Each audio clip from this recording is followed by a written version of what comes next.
بسم اللہ الرحمن الرحیم۔ شروع کرتا ہوں اللہ کے نام سے۔ آج اس ویڈیو میں ہم ایک واقعہ بیان کریں گے، 2 سوکنوں کا تقوی۔ بغداد میں ایک سوداگر رہتا تھا۔ یہ بڑا ہی دیانتدار اور ہوشیار تھا۔ خدا نے اس کا کاروبار بھی خوب ہی چمکایا تھا۔ دور دور سے خریدار اس کے یہاں پہنچتے اور اپنی ضرورت کا سامان خریدتے۔ اس کے ساتھ ساتھ خدا نے اس کو گھریلو سیکھ بھی دے رکھا تھا۔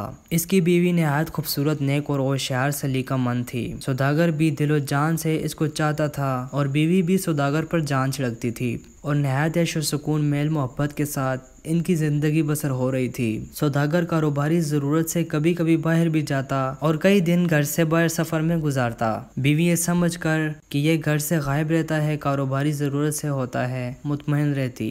لیکن جب سوداگر جلدی جلدی سفر پر جانے لگا اور زیادہ دنوں تک گھر سے غائب رہنے لگا تو بیوی کو شبہ ہوا۔ اس نے سوچا ضرور کوئی راز ہے۔ گھر میں ایک بوڑھی ملازمہ تھی۔ سوداگر کی بیوی کو اس پر بھروسہ تھا اور اکثر باتوں میں اس ملازمہ کو اپنا رازدار بنا لیتی۔ ایک دن اس نے بڑھیا سے اپنا شبہ کا اظہار کیا اور بتایا کہ مجھے بہت بے چینی ہے۔ بڑھیا بولی، اے بی بی، آپ پریشان کیوں ہوتی ہیں؟ پریشان ہوں آپ کے دشمن؟ کہا، دیکھیے میں چٹکی بجا کر سب راز معلوم کر لیتی ہوں۔ بڑھیا ٹو میں لگ گئی۔ اب جو سوداگر گھر سے باہر نکلے تو یہ اس کا پیچھا کرنے لگ جاتی اور آخر کار اس نے پتہ لگا لیا کہ سوداگر نے دوسری شادی کر لی ہے اور یہ گھر سے غائب ہو کر اس نئی بیوی کے پاس عیش کرتا ہے۔ بڑھیا راز معلوم کر کے آئی اور بیوی کو سارا قصہ سنا دیا۔ سنتے ہی بیوی کی حالت خیر ہو گئی۔ سوکن کی جلن مشہور ہی ہے، لیکن جلد ہی اس بیوی نے اپنے آپ کو سنبھال لیا اور سوچا کہ جو کچھ ہونا تھا وہ ہو چکا ہے، اب میں پریشان ہو کر اپنی زندگی کیوں خراب کروں؟ اور اس نے میاں پر قطعاً ظاہر نہ ہونے دیا کہ وہ اس راز سے واقف ہے۔ وہ ہمیشہ کی طرح سوداگر کی خدمت کرتی رہی اور اپنے برتاؤ اور اپنے خلوص محبت میں ذرا فرق نہ آنے دیا۔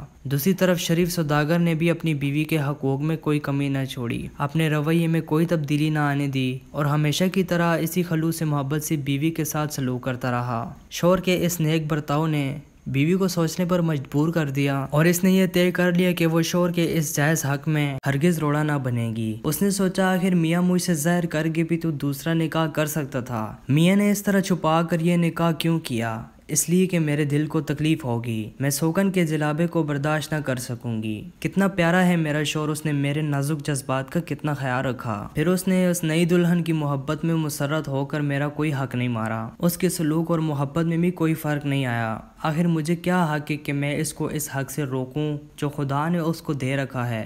مجھ سے زیادہ نہ شکرا اور نالائق کون ہوگا جو ایسے مہربان شوہر کے جائز جذبات کا لحاظ نہ کرے اور اس کے دل کو تکلیف پہنچائے۔ بیوی یہ سوچ کر بالکل ہی مطمئن ہو گئی۔ سوداگر اپنی بیوی کو خوشگوار سلوک اور محبت کا برتاؤ دیکھ کر یہی سمجھتے رہے کہ شاید خدا کی اس بندی کو یہ راز معلوم نہیں، اور بری احتیاط کرتے رہے کہ کسی طرح معلوم نہ ہونے پائے، اور دونوں ہنسی خوشی، پیار اور محبت کی زندگی گزارتے رہے۔ آخر کچھ سالوں کے بعد سوداگر کی زندگی کے دن پورے ہوئے اور انتقال ہو گیا۔ سوداگر نے چونکہ دوسری شادی شہر سے دور بہت خاموشی سے کی تھی، اس لیے اس کے رشتہ داروں میں سے کسی کو بھی یہ راز معلوم نہ تھا۔ سب یہی سمجھتے رہے کہ سوداگر کی بس یہی ایک بیوی ہے۔ چنانچہ جب ترکے کی تقسیم کا وقت آیا تو لوگوں نے یہی سمجھ کر تقسیم کیا کہ اس نیک بیوی کو اس کا حصہ دے دیا جائے۔ چنانچہ جب ترکے تقسیم کا وقت آیا تو لوگوں نے یہی سمجھ کر ترکہ تقسیم کیا اور اس نیک بیوی کو اس کا حصہ دے دیا۔ سوداگر کی بیوی نے بھی حصہ لے لیا اور یہ پسند نہ کیا کہ میرے مرے ہوئے شوہر کے اس راز کو فاش کرے جو زندگی بھر سوداگر نے لوگوں سے چھپایا۔ لیکن اس نیک بیوی نے یہ راز گوارا نہ کیا کہ وہ سوداگر کی دوسری بیوی کا حق مار بیٹھے۔ بے شک کسی کو یہ خبر نہ تھی اور نہ اس کی طرف سے کوئی دعویٰ کرنے والا تھا، لیکن اس خدا کو تو سب کچھ معلوم تھا